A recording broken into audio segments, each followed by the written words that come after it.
एक 21 साल के नौजवान की कहानी है और उसकी शिप को समुद्री लुटेरों ने, सोमाली पायरेट्स ने हाईजैक कर लिया है। और ये हाईजैक का जो दौर है वो 2-4 दिन नहीं चला, 331 दिन चला है, लगभग 11 महीने।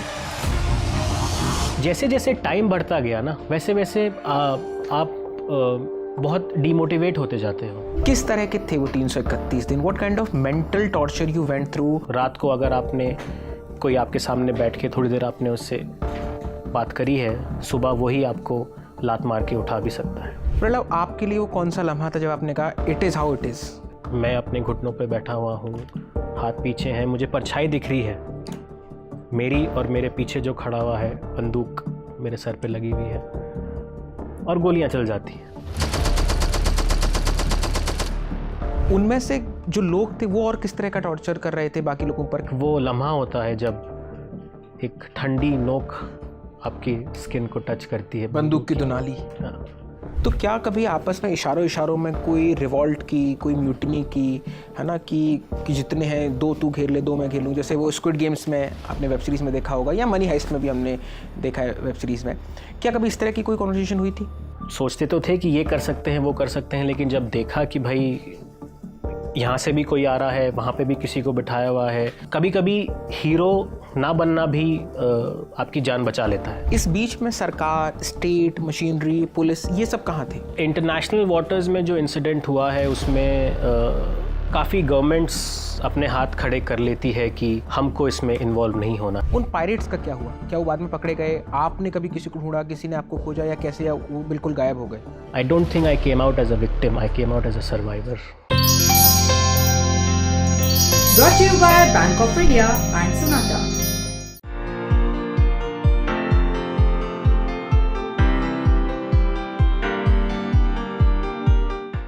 आज एक ऐसी किताब पर बात करने आया हूँ जिसे पढ़ते हुए लगातार डरता रहा। हर पन्ने को पलटते हुए मेरी रीढ़ में एक ठंडी सिहरन दौड़ती रही। क्यों? क्योंकि एक 21 साल के नौजवान की कहानी है जो मैरीटाइम ऑफिसर है। ठीक अभी अभी उसने समंदर को जानना पहचानना शुरू किया है और उसकी शिप को समुद्री लुटेरों ने, सोमाली पायरेट्स ने हाईजैक कर लिया है। और ये हाईजैक का जो दौर है वो 2-4 दिन नहीं चला, 331 दिन चला है, लगभग 11 महीने। ये 11 अप्रैल 2010 का संडे है। सब कुछ ठीक चल रहा है, समंदर से खूब चमक भरी धूप आ रही है, कोल्ड ब्रीज आ रही है, लेकिन अचानक आते हैं सोमाली पायरेट्स। कैसे वो 331 दिन बीते जहां त्रासदी है, जहां संत्रास है, जहां दुख है और जहां उम्मीद है कि ये सब एक दिन ठीक हो जाएगा। सोमाली पायरेट्स के अत्याचारों पर हम बात करेंगे, वो कैसे वहां से निकलते हैं, वो दौर कैसा बीतता है, और इसके अलावा बात करेंगे कि उम्मीद का दामन कब तक और कैसे ढाला जाए। इस किताब को लिखा है प्रलव ध्यानी ने। किताब का नाम है hijack, a true story of surviving 331 days with Somali pirates. Harper Collins से किताब छपी है। कीमत है 399 रुपये। ये पेपर बैक में 399 है। अगर आप अमेजोन या बाकी और प्लेटफॉर्म से खरीदते हैं तो लगभग 200-250 के आसपास की पड़ जाएगी। अनुभव है।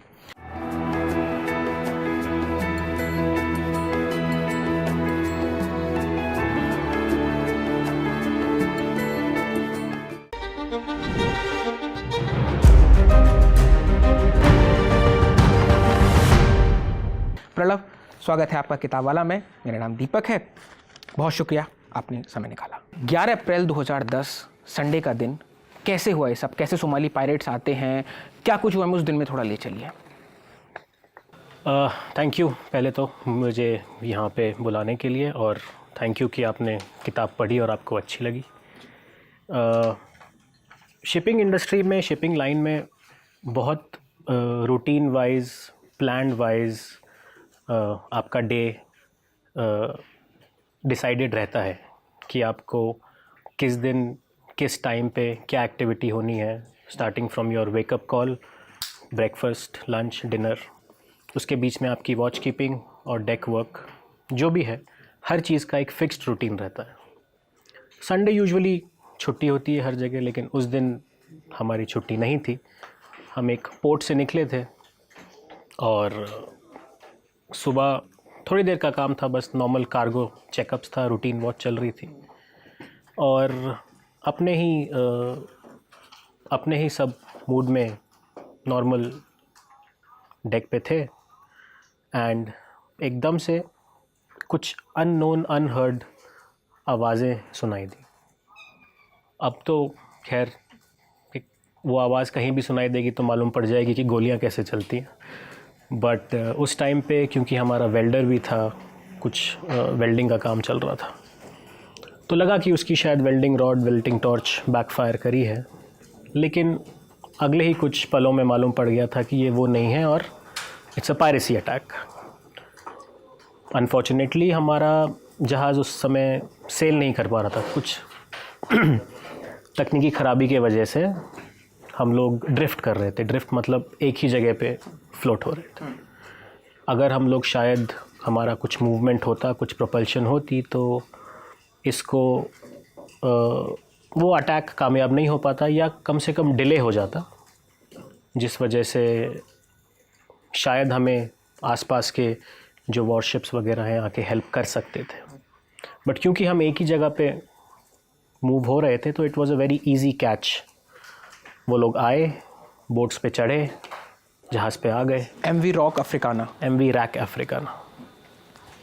और हमारा ट्रेड एरिया वही था, दुबई से East Africa, Seychelles and Tanzania and back to Dubai. Unfortunately 2010-2011 में पायरेसी काफ़ी पीक पे थी। मैरिटाइम ऑर्गेनाइजेशंस,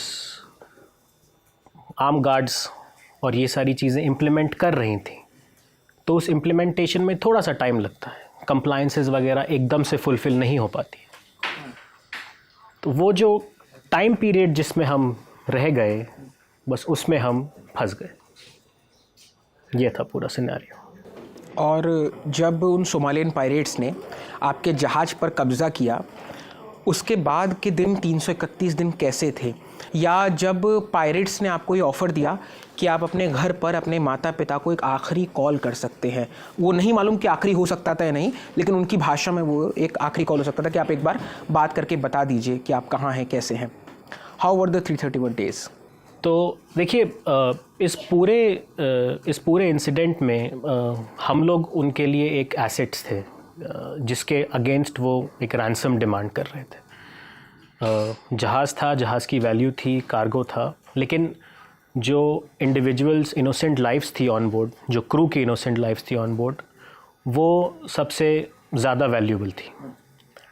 तो हमें उनको हमें सेफ भी रखना था, लेकिन हमें डरा के भी रखना था। वो हमको मार सकते थे लेकिन जान से नहीं मार सकते थे, क्योंकि नेगोशिएशन कैसे होगा? एग्जैक्टली। और इट बहुत ज़रूरी था, इट वाज वेरी इम्पॉर्टेंट कि जब भी नेगोशिएशन का कॉल्स हो between the vessel and the hijackers and the owner, तब एक ऐसा तनाव बना रहे जहाज़ पे, ताकि ओनर के सामने ये प्रेजेंटेशन या ये इन्फॉर्मेशन जाए कि हम लोग की बस हो गई है, मतलब अब इसके आगे और बर्दाश्त नहीं कर सकते। तो ये तनाव हमेशा जब भी फ़ोन कॉल्स अरेंज होते था, ऐसा नहीं था कि रोज़ फ़ोन कॉल्स होती थी, हर एक पीरियड के बाद, एक गैप के बाद फ़ोन कॉल्स होती थी। तो ये तनाव पैदा करने के लिए अलग अलग इंसिडेंट्स, अलग अलग चीज़ें वो लोग हर बार कुछ नया ट्राई करते थे, जिससे हम में डर बना रहे।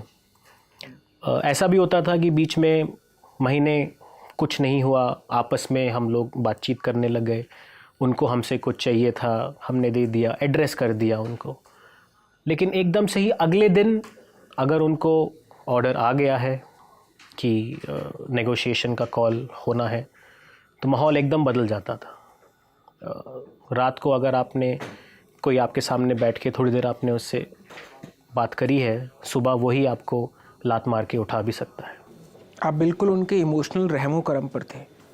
जी, इमोशनल तो मैं नहीं कहूँगा कि उनमें हमें कुछ इमोशंस दिखे। अगर इमोशंस कुछ भी होते तो शायद स्थिति इतनी ख़राब नहीं होती। वो भी कुछ ऑर्डर्स फॉलो कर रहे थे जो उनको बाहर से मिल रहे थे, जो उनके सीनियर्स उनको ऑर्डर दे रहे थे, और वो उस पर एग्जीक्यूट कर रहे थे। और आपका जो जहाज़ था वो हाईजैक कहाँ पर हुआ था?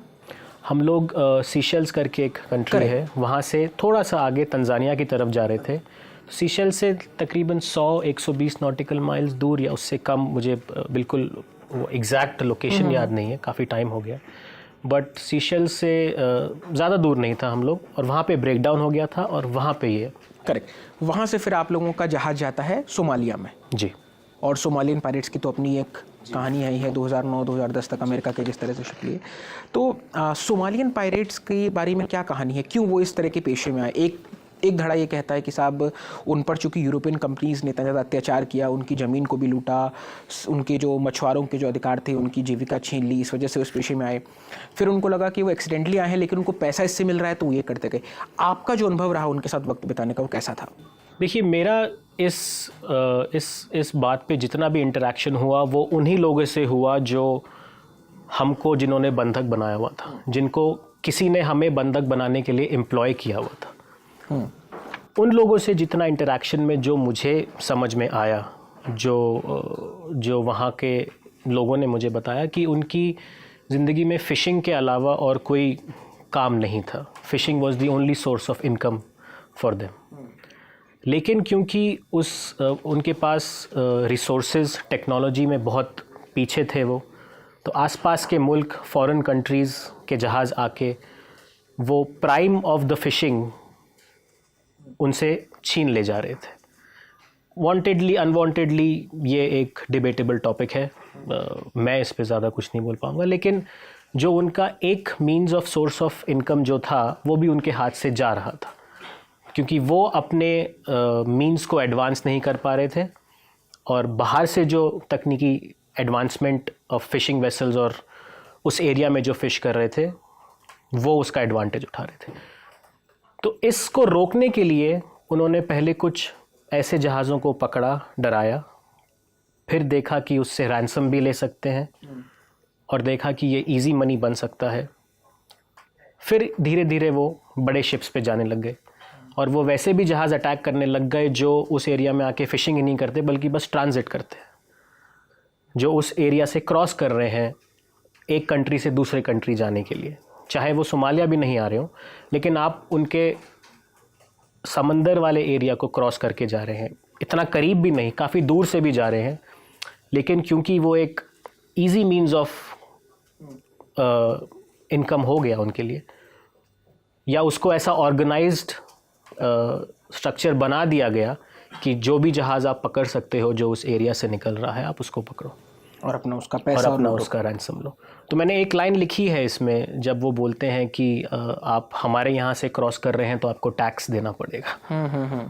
तो बाद में उन्होंने वो सी चेकिंग की 2-3 अपने ग्रुप्स भी बनाए थे जी, वो टैक्स बोल के वो इतना आसानी सा टैक्स नहीं था वो तो मैं समझ रहा हूँ। अच्छा, नेगोशिएशन कैसे हो रहा था? जैसे आपकी कंपनी के जो मालिक हैं जिनका वो शिप था, कार्गो शिप, उनको जब खबर पहुंची कि साहब आपका जो शिप है वो हाईजैक कर लिया गया है, तो उसके बाद नेगोशिएशन की डील्स कैसे हुई? आप लोगों के साथ क्या बीत रहा था और कैसे खबर पहुंच रही थी? क्या वीडियो बन रहे थे? क्या कुछ हो रहा था कि आपके मालिकों को या पूरी दुनिया को ये पता हो कि आप इस तरह की त्रासदी से जूझ रहे हैं? देखिए, 2010 में टेक्नोलॉजी ऑनबोर्ड शिप्स या हमारे पास इतने एडवांस फ़ोन्स नहीं थे, इंटरनेट इतना इजीली अवेलेबल नहीं था जहाज़ों पे। तो जब भी नेगोशिएशंस या रैंसम डिमांड की कॉल होती थी तो जो हमारे सीनियर ऑफिसर्स थे, जो हमारे कप्तान थे, उनसे पूछा जाता था कि जितने लोग जहाज़ पे हैं सब ठीक हैं, ज़िंदा हैं।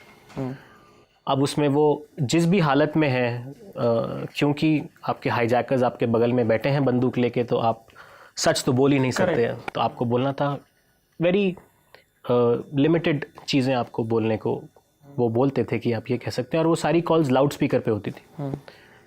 तो उस इंफॉर्मेशन पास ऑन होने के बाद हम लोग का रोल पूरा साइड हो जाता था।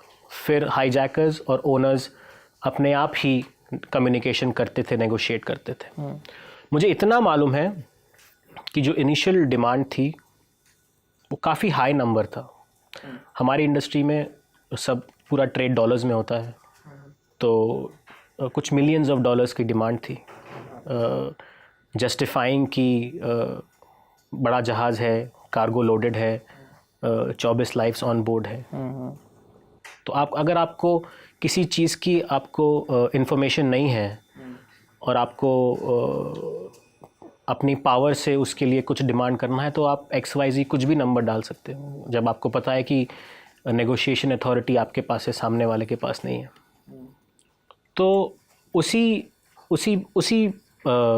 दौरान जो ओनर्स ने जब जस्टिफाई किया था कि भाई इतना वैल्यू नहीं है, तो वो लोग नहीं माने और फिर वो नेगोशिएशन लंबा होता गया और बात इतनी लंबी खिंच गई, लगभग साल भर खिंच गया। लगभग साल भर खिंच गया। उसमें और भी रीज़न था साल भर खिंचने का। बीच में पूरे उस कोस्ट में जिसमें हम थे वहाँ पे एक ही जहाज़ था हमारा, तो वो कोस्ट खाली भी नहीं रखना चाह रहे थे, तो इसलिए उन्होंने नेगोशिएशंस बीच में बंद कर दिए, बात करना बंद कर दिया, ओनर्स की कॉल उठाना बंद कर दिया। बाद में जब दोबारा एक दो जहाज़ और आ गए तब दोबारा फिर शुरुआत हुई।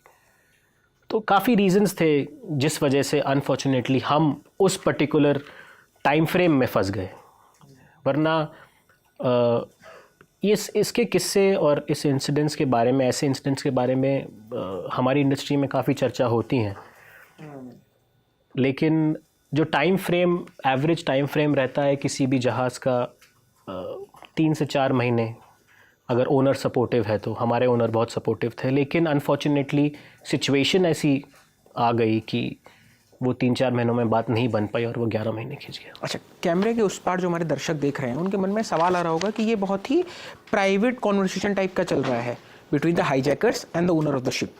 इस बीच में सरकार, स्टेट, मशीनरी, पुलिस, ये सब कहाँ थे? देखिए, मिसिंग कंप्लेंट्स वगैरह तो होंगी। इंटरनेशनल वाटर्स में जो इंसिडेंट हुआ है उसमें और कोई ऐसा इंसिडेंट हुआ है जहाँ पे ransom against hostage of different nationalities होती हैं, तो काफ़ी गवर्नमेंट्स अपने हाथ खड़े कर लेती है कि हमको इसमें इन्वॉल्व नहीं होना है, क्योंकि अगर आपने मामला है। हाँ, और अगर आपने किसी एक इंडियन के लिए पैसे दे दिए या किसी एक XYZ नेशनैलिटी के लिए पैसे दे दिए, तो फिर वो पर्टिकुलर नेशनैलिटी एक टारगेट बन जाती है।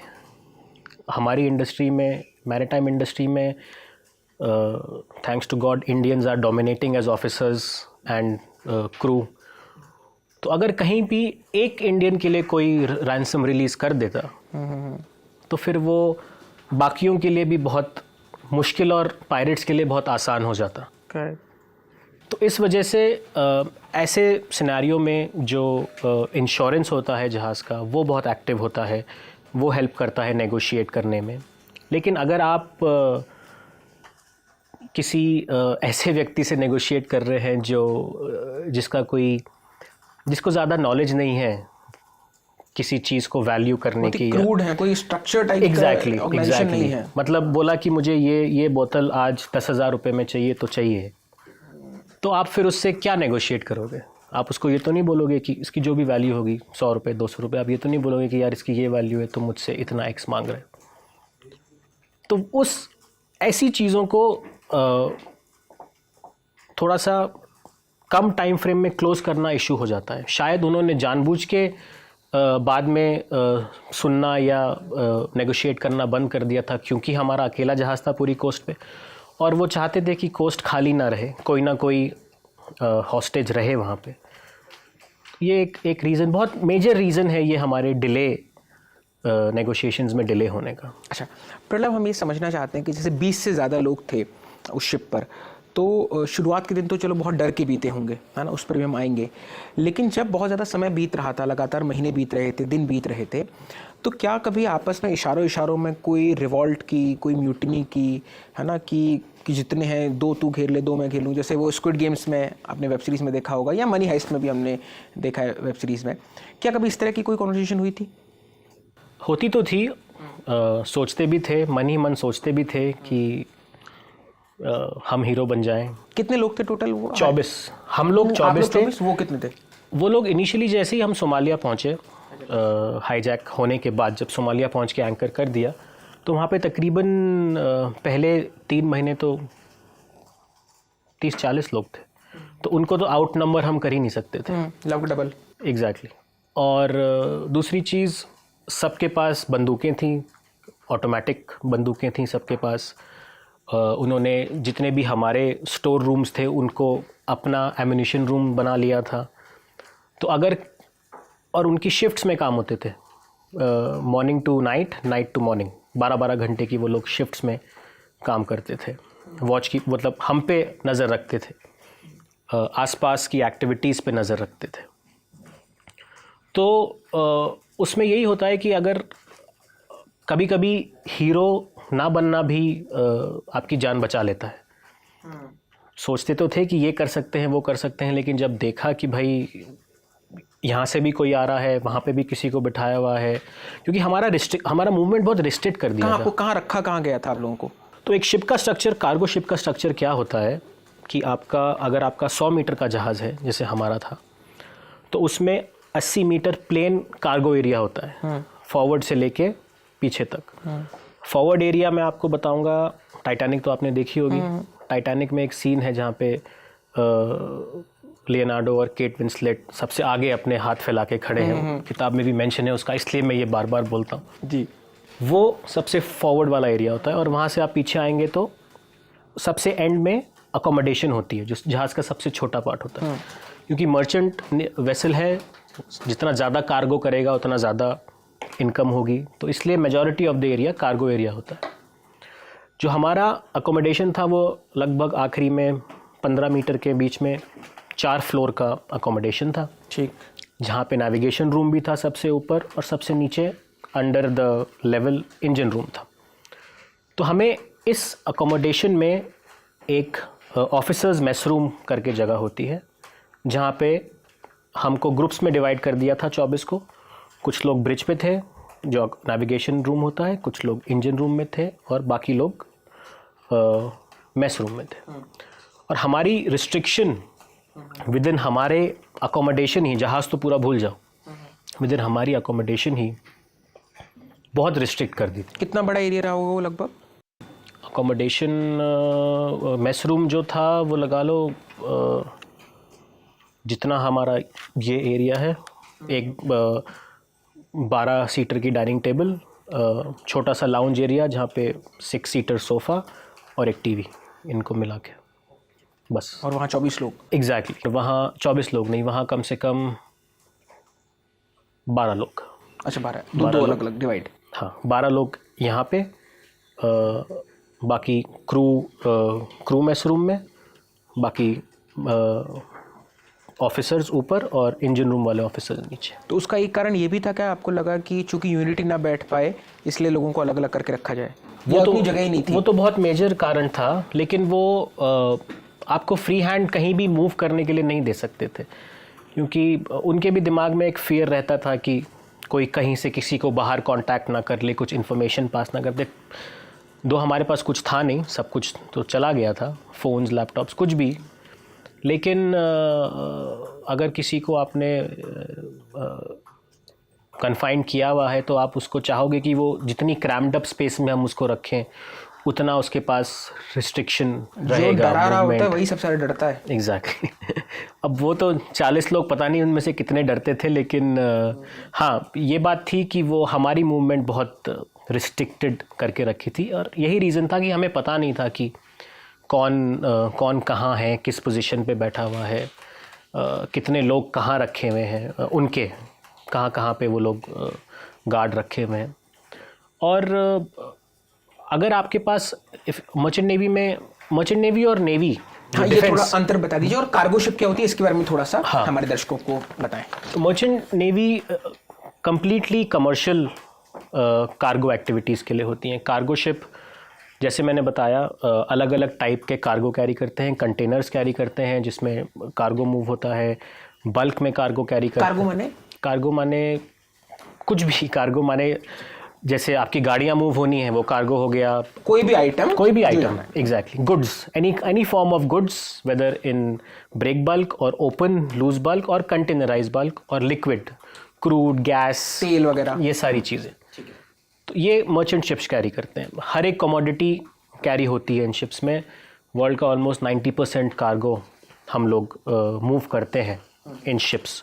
Majority of the cargo ships पे मूव होता है। जो नेवी वाली बात आ जाती है वो डिफेंस फोर्सेस से रिलेटेड हो जाती है।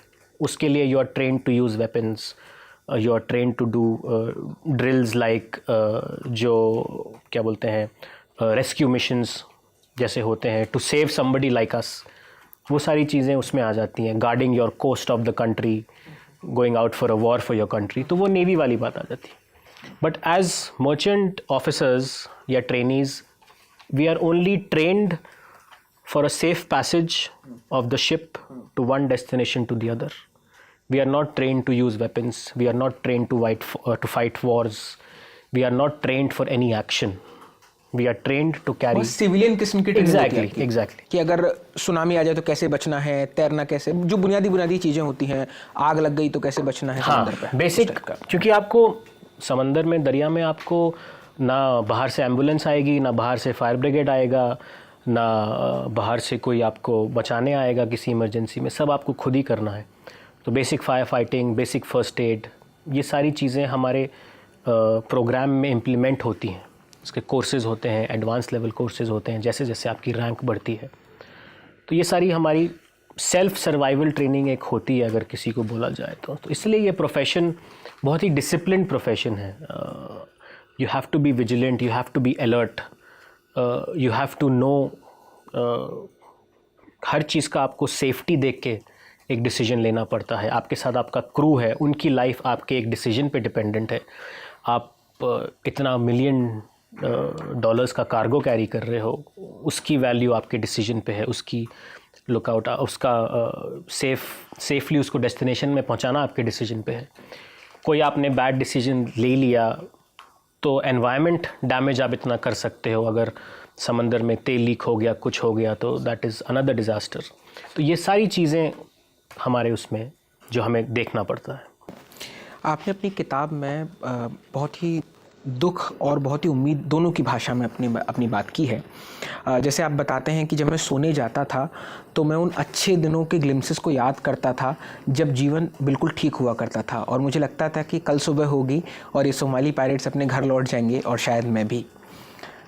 किस तरह के थे वो 331 दिन? What kind of mental torture you went through? Physical torture कैसा था? कैसे थे वो लोग? क्या उनमें से भी कुछ था कि गुड कॉप बैड कॉप जैसा प्ले करते थे? वो इंसान कैसे थे? आपका वो वक्त कैसा था? आपका और आप बाकी जो 23 बाकी क्रू हैं उनके लिए वक्त कैसा था? देखिए, ऐसी कोई सिचुएशन के लिए आप कभी प्रिपेयर नहीं होते। आप अपनी ड्रिल्स कितनी भी कर लें, आप अपनी चेकलिस्ट कितनी भी फॉलो कर लें, और ये बहुत मतलब ऐसा नहीं है कि ये शिपिंग में ही हो सकता है, ये आम आदमी की ज़िंदगी में भी हो सकता है। चैलेंजेस और मुश्किल पल कभी आपको बता के नहीं आते।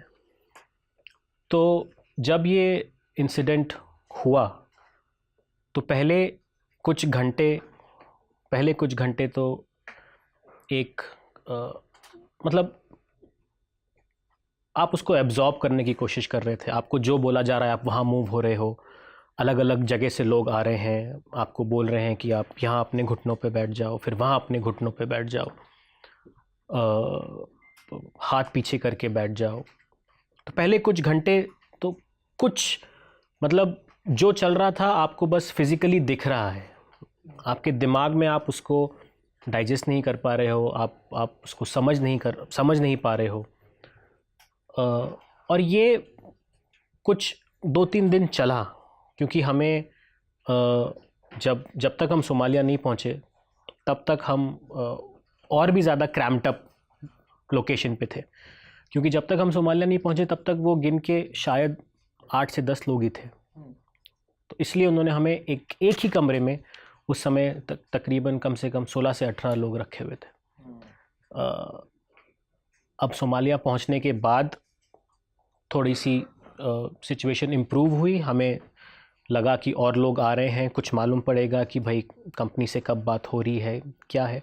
पर ये आपके जहन में कभी नहीं आता है कि आपको 300 दिन 331 दिन लग जाएंगे वो चीज़ पूरी होने में। हमको लगा कि ठीक है, बात होगी, महीना, 1.5 महीना, 2 महीना निकल जाएंगे। लेकिन मेंटली महीना प्रिपेयर करने के लिए भी बहुत तैयार नहीं था। मैं तो तैयार नहीं था ऑनेस्टली। 21 साल के थे आप? जी, मेरा 21st बर्थडे वहीं हुआ था पहुंचने के कुछ ही दिनों बाद। उस दिन के बारे में बताइएगा। बहरहाल हाँ, तो जैसे जैसे टाइम बढ़ता गया ना, वैसे वैसे आप बहुत डीमोटिवेट होते जाते हो। आपको आपके पायरेट्स अगर बोल रहे हैं कि अगर आपको उम्मीद दे रहे हैं, आपके लिए तो एक वही ज़रिया है बाहर से इन्फॉर्मेशन आने का।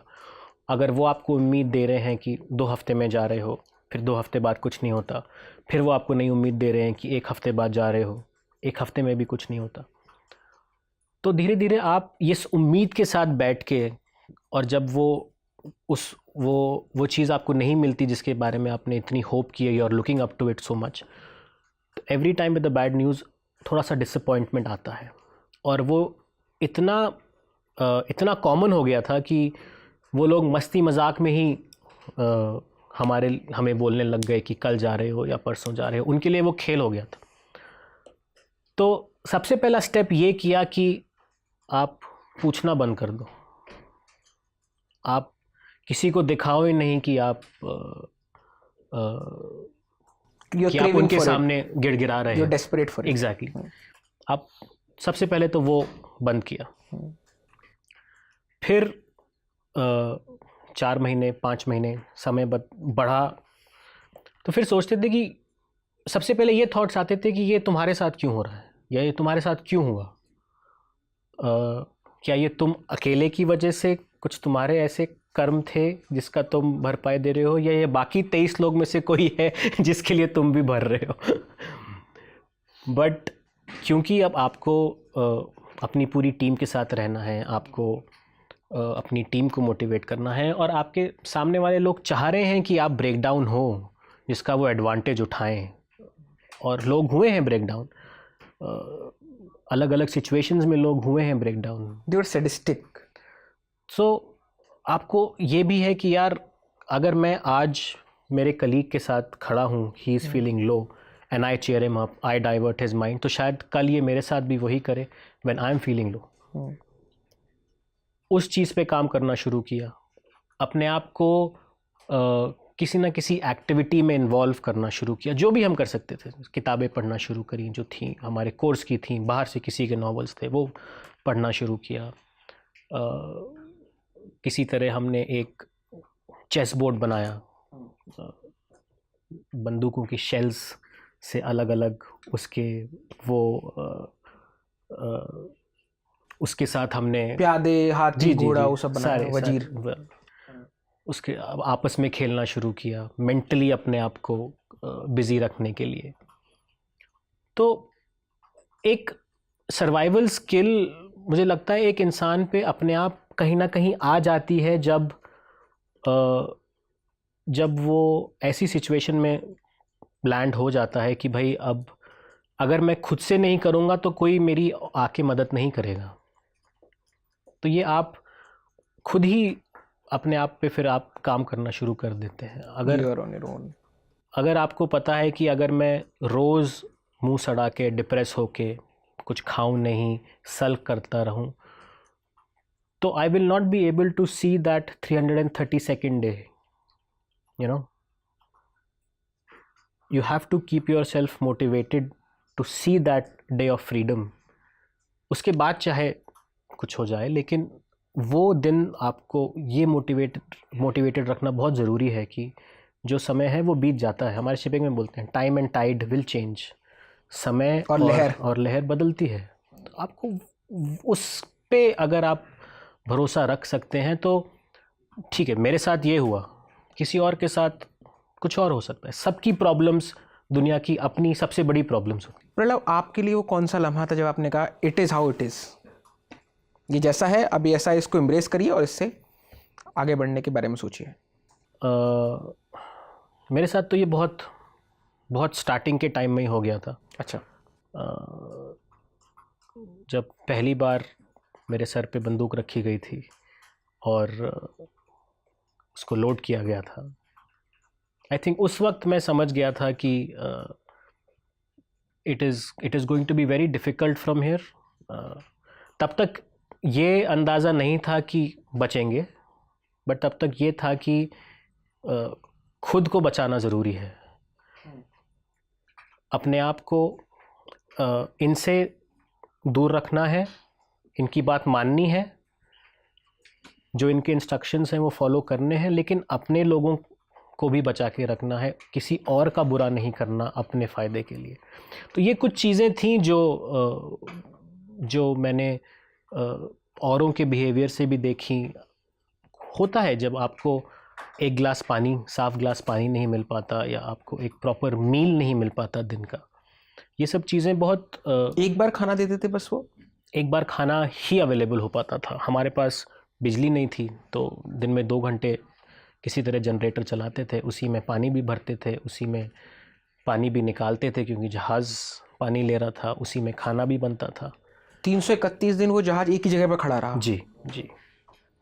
और वो जो पायरेट्स थे, जैसे आपने बताया कि वो चाहते थे कि जो सामने वाले लोग हैं वो उनके सामने रो सकें ताकि उनकी स्थिति का फ़ायदा उठा सकें। और आपने भी बताया इसी इंटरव्यू के दौरान कि आपको पता नहीं कि जो आपसे रात में बहुत प्रेम से बहुत अच्छी बात करके सोया है, कल वो आपको लात मार कर उठाएगा। उनमें से जो लोग थे वो और किस तरह का टॉर्चर कर रहे थे बाकी लोगों पर? क्या उन बाकी 23 लोगों से आपकी अब बात हो पाती है जो आपके साथ उस क्रू में थे 2010 में, 15 साल बाद आज?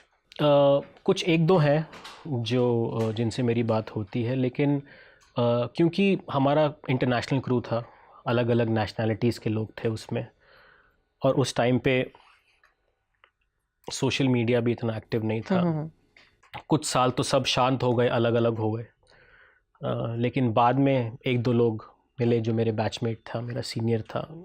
एक तो मेरे साथ ही दुबई में था, तो हाय हेलो होता था, लेकिन बाकियों से इतना ज़्यादा। हमारा जो प्रोफेशन है वो it's a very contractual job, कि आज आप एक जहाज़ में हैं, कल आप दूसरे जहाज़ में जा सकते हैं, परसों आप तीसरे जहाज़ में जा सकते हैं। मतलब आपको रोज़ उसी ऑफिस में नहीं आना है।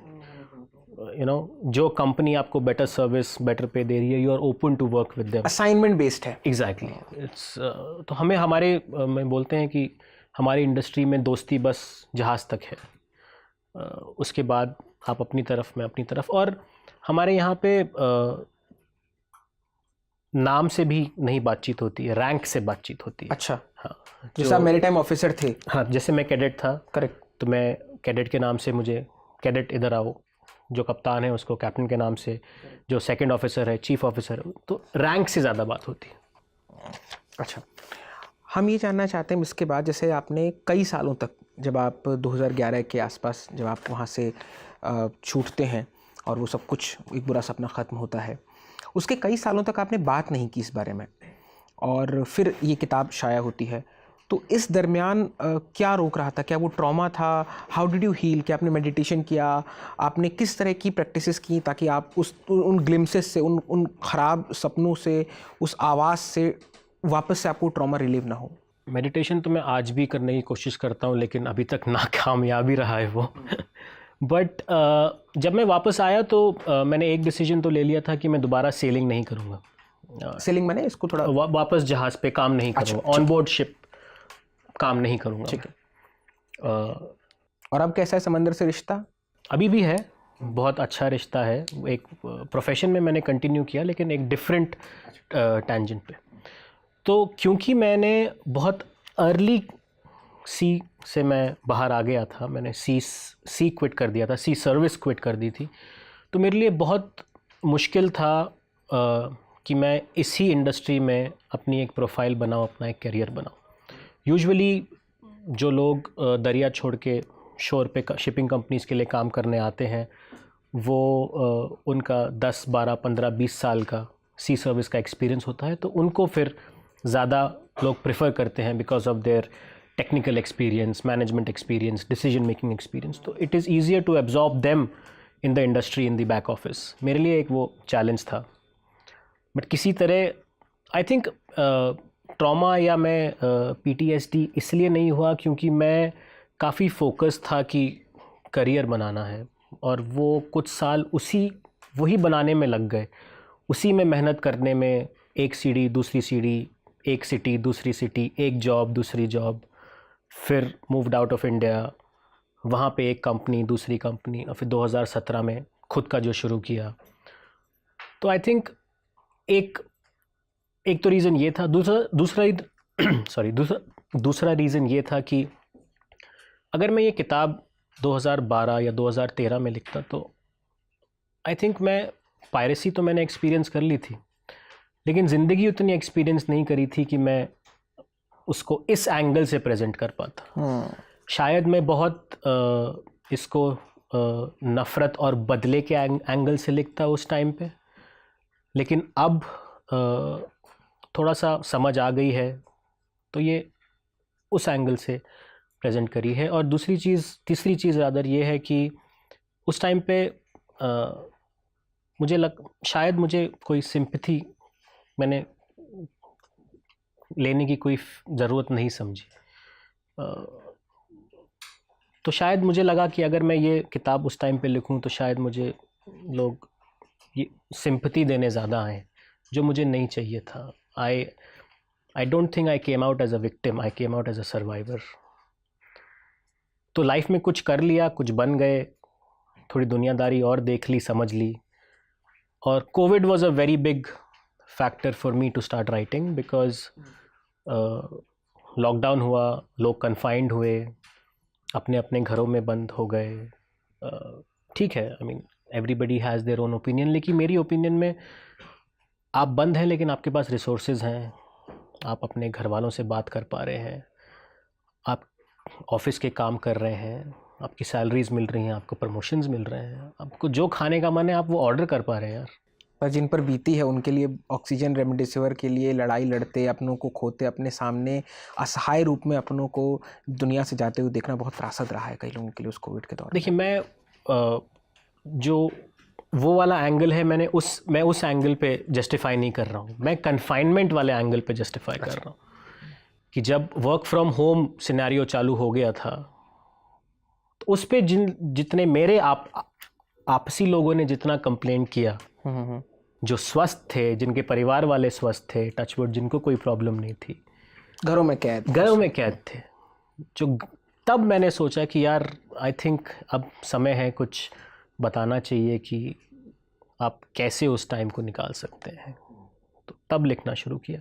अच्छा प्रलभ, हमारे हिंदी के कवि हुए हैं, वो ये कहते हैं कि आदमी सुख में इतना आपस में नहीं मिल पाता, इतना साम्य नहीं बना पाता, इतनी गाढ़ी दोस्ती नहीं पैदा कर पाता है जितना दुख आपको बांधता है। जैसे आपने अपनी किताब में बत्ती साहब का जिक्र किया है ना, और भी कई लोगों का जिक्र आता है। तो क्रू मेंबर्स के साथ कैसा रिश्ता बना उन 331 दिनों में, जब आप लोगों पर एक समान दुख बरपा हो रहा था? देखिए, दुख तो था लेकिन सबका अपना अपना सर्वाइवल भी था।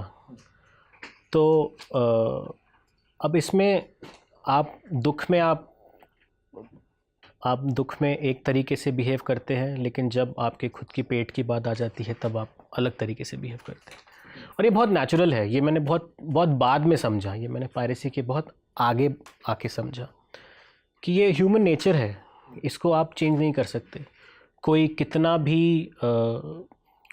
भी क्या बोलें उसको, कितनी भी एजुकेशन कर ली हो, कितना भी बैलेंस्ड व्यक्ति हो, लेकिन जब कोई कठिनाई आती है, फेस होती है, तब आपके अंदर एक सेल्फिशनेस वाली बात आ ही जाती है, आप उसको नहीं हटा सकते।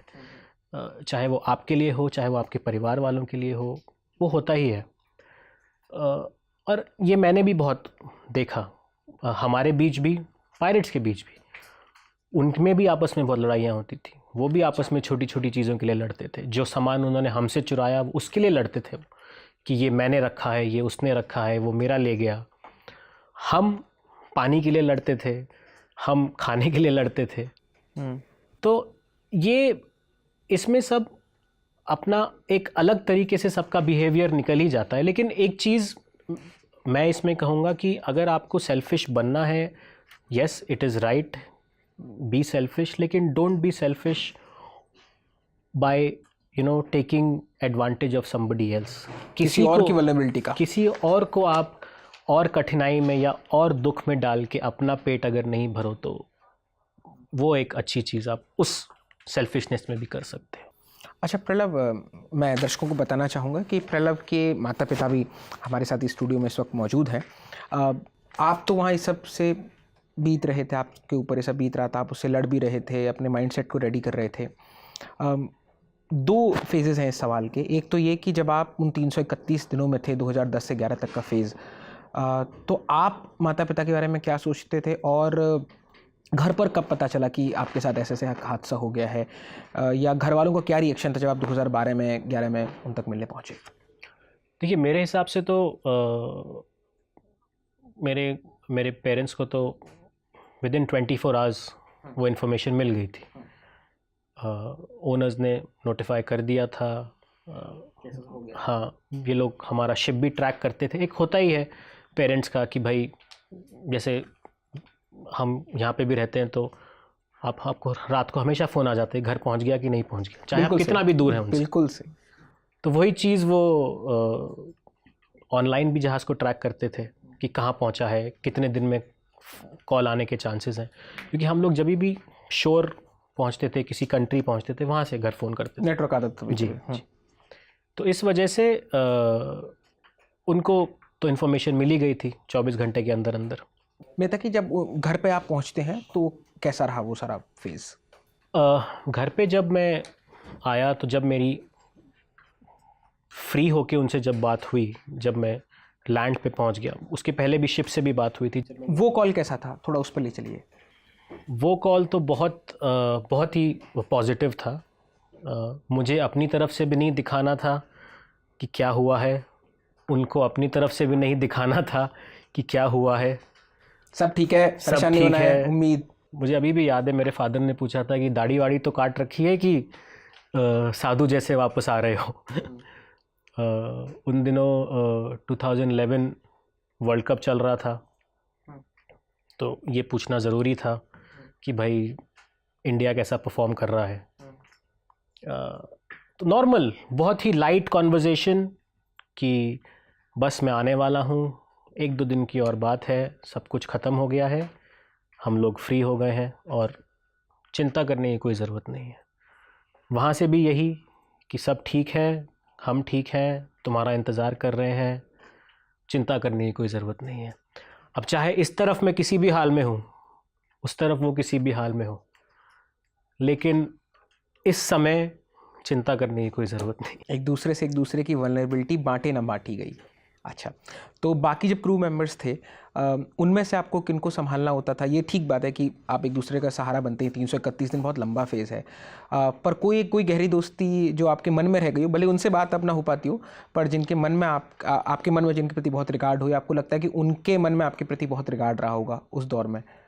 दोस्ती तो मैं एक मेरा बैचमेट आप बता रहे दुबई में आए होती हैं उनसे। जी, वो उसका मेंशन भी है, काफ़ी बड़े करके हम उसको बुलाते थे, उसके साथ है। और एक कैरेक्टर है बोसन करके, जो तंजानियन कैरेक्टर है, उससे कभी मौका मिला तो मैं बहुत मिलना चाहूँगा। क्यों? बहुत ही प्रैक्टिकल लाइफ में बंदा था, होना चाहिए। हर चीज़ का सॉल्यूशन था उसके पास। हमारे जहाज़ मर्चेंट नेवी में सीमैनशिप बोलते हैं, छोटी मोटी चीज़ें, उसकी स्किल्स ऑफ सीमैनशिप बहुत हाई थी। कुछ काम वो इंडिपेंडेंटली इंडिविजुअली कर लेता था। बहुत नॉलेजेबल था, किताबें बहुत पढ़ता था। तो उसके साथ बैठ के नॉर्मल डेज़ में भी बैठ के, कुछ लोगों के साथ होता है जब आप उनसे बैठ के बात करते हैं, गप्पे लड़ाते हैं, तो कुछ ना कुछ आपको ज्ञान मिलता है उनसे, कुछ ना कुछ आप पॉजिटिव लेके जाते हो उनसे। He was one of those guys. आप जब इस शिप में पायरेट्स के ढाए हुए जुल्मों के बारे में, उस पूरे त्रासदी के बारे में बात कर रहे थे, तो आपकी किताब में एक जिक्र मिलता है कि वहाँ कुछ लोगों को पिक किया उन्होंने और उनके फेक एग्जीक्यूशन करने की कोशिश की। तो एक बेसिकली माइंड में एक साइकोलॉजिकल टेरर कि हमसे डर के रहो और कुछ भी हो सकता है, हर वक्त आपका बहुत डरा हुआ, अगले पल की एंग्जाइटी में बीत रहा था। क्या था वो पूरा दौर, क्यों किया था उन्होंने वो? देखिए, मॉक एग्जीक्यूशंस तो हमारे काफ़ी हुए हैं, अलग अलग सिनेरियोज़ में हुए हैं, अलग अलग अप्रोच से हुए हैं। एक ऐसा किस्सा था जहाँ पे कुछ लोग को शोर पे ले गए थे, और वो that was the one time जब वो लोग शोर पे गए। वही नेगोशिएशंस की बात होनी थी। और भी 3-4 जहाज़ हमारे आसपास आ गए थे। अब प्रेशर ज़्यादा बनाना बहुत ज़रूरी था, और क्योंकि जहाज़ को इतना टाइम भी हो गया था वहाँ पे, तो दे वांटेड इमीडिएट रिजल्ट्स। लेके गए, शोर पे लेके गए, सबको एक लाइन में बिठा दिया, सबके मुंह ढक दिए, और द नेक्स्ट थिंग इज़ कि आपके चारों तरफ गोलियां चल रही हैं, तो आपको पता नहीं है कि किसको लगी है किसको नहीं लगी है। तो ऐसी चीज़ें अलग अलग तरीक़ों से रिपीट होती थी। मेरे साथ भी हुई थी, मेरे कलीग के साथ भी हुई थी, मेरे सीनियर्स के साथ भी हुई थी। इस तरह की या यही? इस तरह की, जैसे कि और? जैसे इस तरीके में कुछ 4-5 लोग थे। मेरे तरीके में मैं आगे फॉरवर्ड डेक पे था, मैं अपने घुटनों पे बैठा हुआ हूँ, हाथ पीछे हैं, मुझे परछाई दिख रही है मेरी, और मेरे पीछे जो खड़ा हुआ है बंदूक मेरे सर पे लगी हुई है, और गोलियां चल जाती हैं। तो ये बहुत ऑफन होता था, लेकिन हर बार एक अलग तरीके से, अलग सिनेरियो में, अलग प्लान्ड मैनर में होता था, ताकि एक नया डर बैठ जाए आपके अंदर। और ये जैसे जैसे टाइम बीतता गया, स्पेशली जब बाकी जहाज़ और आ गए थे, जैसे जैसे ये टाइम बीतता गया, वैसे वैसे इसकी इंटेंसिटी बढ़ती गई। तो ये मॉक एग्जीक्यूशंस आई थिंक सबसे डरावनी चीज़ अगर आप बोलें किसी को, तो वो लम्हा होता है जब एक ठंडी नोक आपकी स्किन को टच करती है, बंदूक की दुनाली। तो वो एक बहुत मुश्किल कुछ सेकंड्स ही होते हैं, वो आपको पता नहीं कि अंदर घुसी है कि नहीं घुसी है, लेकिन एक वो एक थोड़ा सा मुश्किल वाला समय था। इसलिए इस किताब के इंट्रोडक्शन में ये कहा था कि जब इस किताब को मैं पढ़ रहा था, हर पन्ना दर पन्ना पलटते हुए मेरी रीढ़ पर एक ठंडी सिहरन तारी हो रही थी कि न जाने किसी के साथ कभी ऐसा ना हो जब आपको अपने अगले पल के बारे में कुछ ना पता हो। हम लोग तो छोटी सी, मतलब अगर मान लीजिए कैब नहीं मिल रही है और बाकी एंग्जाइटी में भी इतना परेशान हो जाते हैं, यहाँ तो बिल्कुल लाइफ और डेथ का बिल्कुल ब्रिंक पर खड़े हैं। तो बहुत शुक्रिया, आपने हमारे साथ एक कहानी बाँची। मैं बस आखिरी एक सवाल के साथ आपके पास आ रहा हूँ, उन पायरेट्स का क्या हुआ? क्या वो बाद में पकड़े गए? आपने कभी किसी को ढूंढा, किसी ने आपको खोजा, या कैसे, या वो बिल्कुल गायब हो गए? नहीं, वो तो ये तो बहुत ही मुश्किल है जानना कि उनका क्या हुआ। और जिस दिन हमारा रैंसम मिला, जिस दिन उनका काम ख़त्म हुआ, वो हमें चले गए उसी हाल पे छोड़ के। पर शिप तो टूट चुकी थी, फिर आप लोग वापस कैसे आए हैं? शिप टूटी नहीं थी, प्रॉब्लम में था, इंजन नहीं चल पा रहा था, एक जगह थोड़ा सा हल में ब्रीच था जहाँ से पानी अंदर आ रहा था, तो हम मूव नहीं कर सकते थे कहीं, तो हमको उसको अबैंडन करना पड़ा उसी जगह पे। और फिर एक वॉरशिप ने हमको रेस्क्यू किया फाइनली, आखिर में जाके फिर हम वापस आए वहाँ से। तो ये भी एक बहुत अच्छा पूरा सिनेरियो है। बताएं तो खूब विस्तार से। तो जिस दिन हमने ये डिसाइड किया कि हमें जहाज़ अबैंडन करना है, उसके जिस दिन हमें छोड़ दिया गया था उसके अगले दिन हमने डिसाइड किया कि हम यहाँ पे नहीं रुक सकते इस सिचुएशन में, क्योंकि हमें जहाज़ अबैंडन करना है। क्योंकि कल को कोई और आके ना चढ़ जाए, कोई दूसरा ग्रुप आके ना बोल दे कि भाई अब आप हमारा टैक्स दो या हमें रैंसम दो। तो घर वालों से रात को बातचीत करके सब बोल दिया था कि सब ठीक है, लेकिन उनको ये नहीं बोला था कि अभी भी यहाँ से निकलने का कोई प्लान नहीं है हमारे पास। तो आसपास के जो वॉरशिप्स थे उनको डिस्ट्रेस कॉल किया सुबह, बोला कि पायरेट्स नहीं है ऑन बोर्ड, हमारे जहाज़ पे प्रोपल्शन नहीं है, हमें रेस्क्यू चाहिए, हमारा जहाज़ we are taking in water. तो फिर उन्होंने असिस्टेंस दी, नेवल वॉरशिप आया, उनका एक हेलीकॉप्टर आया, पहले उसने पूरा हेड काउंट किया, हमें देखा कि भाई पूरे लोग हैं।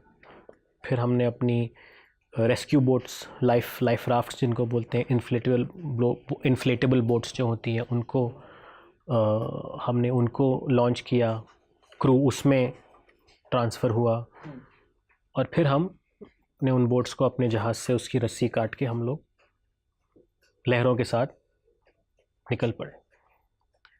वो एक मोमेंट था जब वॉरशिप ने कंफर्म कर दिया था कि असिस्टेंस भेज रहा है, लेकिन नज़र नहीं आ रहा था।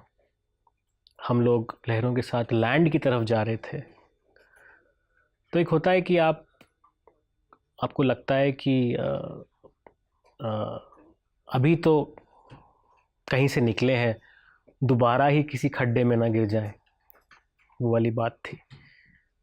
तब एक उस टाइम पे मतलब आपको आपके अंदर in what ever power you believe in, आप उस पर फिर एक फेथ बन जाता है, आप उस पर भरोसा करने लगते हो। मैंने आपके बिल्डिंग के नीचे रिसेप्शन पे एक बोर्ड पे एक लाइन पड़ी हुई देखी थी अभी, ऊपर वाला देख रहा है। सीसीटीवी कैमरा को डिनोट करते हुए कहता है वो। हाँ। खैर आपके लिए वो सीसीटीवी कैमरा को डिनोट करते हुए होगा, लेकिन जब एक वो समय था जब वो लाइफ राफ्ट लैंड की तरफ जा रही थी और ये एक डर था कि अब लैंड पे पहुंच गए तो ना वॉरशिप वाला आएगा बचाने, ना कोई और आएगा, कोई इन्वॉल्व नहीं होगा, रैंसम ऑलरेडी चला गया है। मतलब कुछ आइडिया भी नहीं कि वहाँ जाके अब क्या प्रॉब्लम हो जाएगी। तब एक चीज़ पे छोड़ दिया था कि यार now let God take over and see where we land up. But फिर थोड़ी देर बाद उनकी वॉरशिप की बोट्स आ गई, हमें टो करके ले गई, वॉरशिप पे चले गए और बस उसके बाद। But you did land up on the land and we are very happy for that. बहुत very शुक्रिया आपने इस कहानी को लिखा।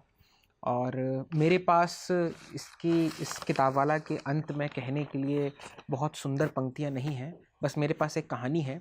आप जब इस ब्लैक स्क्रीन से विदा हों तो अर्नेस्ट शेकल्टन की कहानी को खोज कर ज़रूर देखिएगा। हार्वर्ड यूनिवर्सिटी ने उसका एक कोर्स भी बनाया है। वो भी खूब इसी उम्मीद, उसी जिज्ञासा की कहानी है कि कैसे आपकी मुश्किलों के बीच में जब आपके पास ये विकल्प बचता है कि या तो आप फ्लाइट या आप फाइट करें, उस दोनों के बीच में भी, उन दोनों इमोशंस के बीच में भी आपके पास इतना वक्त रहता है कि आप अपने आप की सारी ऊर्जा का जुटान कर सकें। मैं बस यही कहूँगा कि इस किताब को पढ़ते हुए लगातार इस बात का डर जो जाहिर हो रहा था, लेकिन बाद में अंत में आते आते बहुत सारी उम्मीद आपने इस किताब में दी है। तो ये कोई सेल्फ हेल्प बुक नहीं है, ये सिर्फ एक अनुभवों की दास्तान है जिसमें आप ये भी जान पाएंगे कि कैसे सबसे मुश्किल वक्त में आप सर्वाइव कर सकते हैं, और आप ये भी समझ पाएंगे कि समंदर सिर्फ बीच की इंस्टाग्राम फ़ोटोज़ के लिए नहीं है, उसमें बहुत कुछ क्रूर और बहुत कुछ त्रासद भी है। किताब वाला के आज के अंक में सिर्फ इतना ही। अंत में हम क्या पढ़ सकते हैं, क्या पढ़ना चाहिए, आइडिया के लेवल पर, एक्ट के लेवल पर, हमें कमेंट बॉक्स में ज़रूर बताएं। आलिश, विजय और आलोक ने इस बातचीत को रिकॉर्ड किया था। प्रलभ, आपने हमें समय दिया, शुक्रिया।